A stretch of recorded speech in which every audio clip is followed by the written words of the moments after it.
গত কয়েকদিন ধরেই বন্যা কবলিত পশ্চিম মেদিনীপুরের শেষ প্রান্ত ঘাটাল এলাকা। শুধু ঘাটালই নয়, সেই সঙ্গে জলে ডুবে রয়েছে ডেবরা, সবং, পিংলার মতো জায়গা। কয়েক লক্ষ মানুষ গৃহহীন। এই অবস্থায় বিভিন্ন ক্লাব, সংগঠন, সংঘ, সংস্থা থেকে ত্রাণ বিলি চলছে। ত্রাণ বিলি করা হচ্ছে সরকারি সংস্থা এবং সরকারি আধিকারিকদের তরফ থেকে। এবার বানভাসী ঘাটালের মানুষদের জন্য সাহায্যের হাত বাড়িয়ে দিল district truck operators welfare association. এদিন নৌকোয় করে মুড়িয়ে চিড়ে জল সহ শুকনো খাবার নিয়ে হাজির হন ট্রাক মালিকরা। এরপর তারা বানভাসী দুর্গত মানুষদের হাতে একে একে তুলে দেন। ছোট বড়, অবাল, বৃদ্ধ বনিতা সহ প্রায় কয়েক হাজার ছুটে আসেন এই খাবার সংগ্রহ করতে। এই দিনের এই মহতি কাজে উদ্যোগী হয়েছিলেন district truck operators welfare association ও রন্টু মা কালী ট্রাক অনার্স অ্যাসোসিয়েশনের যৌথ উদ্যোগে। সারাদিন ব্যাপী দুর্গত মানুষদের পাশে থাকলো ট্রাক অ্যাসোসিয়েশনের সদস্যরা।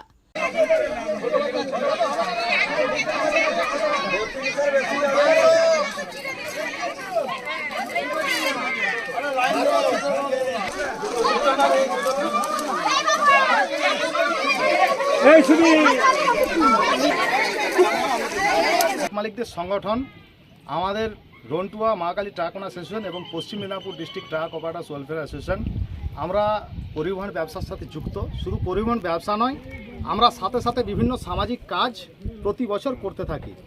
তো তারই অঙ্গস্বরূপ আপনারা দেখতে পাচ্ছেন ঘাটালে যেভাবে বানভাসী বন্যা দুর্গত মানুষরা আজকে বিপদে আছে, আমরা সেই জায়গা থেকেই আজকে আমরা ট্রাক মালিকরা বা ট্রাক মালিকদের সংগঠন এই ঘাটালে বন্যা দুর্গত মানুষদের পাশে এসে দাঁড়িয়েছি। আমরা এই বন্যা দুর্গত মানুষদের পাশে শুধু আজকে নয়, যেদিন থেকে বন্যা শুরু হয়েছে সেদিন থেকেই কিন্তু পরোক্ষভাবে আমাদের গাড়িগুলি বা ট্রাকগুলি কখনো তিরপল, কখনো আপনার খাবার সামগ্রী দিয়ে তো হেল্প করছিলাম। আজকে প্রত্যক্ষভাবে আমরা নিজেরা ট্রাক মালিকদের সংগঠন আমরা এই সমস্ত মানুষদের কাছে এই সমস্ত শুকনো খাবার সমস্ত কিছু নিয়ে আজকে হাজির হচ্ছি। এটা আমরা প্রতিনিয়তই করে থাকি। আপনারা পূর্বেও দেখেছেন করোনা পিরিয়ডেও যখন গোটা দেশ ঘরবন্দি, তখনও কিন্তু আমরা দেশকে সচল রাখার কাজ লেগেছিলাম এবং তখনও আমরা মানুষকে পরিষেবা দিয়েছিলাম। আজও বন্যা ত্রাণের সময়ও কিন্তু আমরা একই রকমভাবে পরিষেবা দিয়ে যাচ্ছি।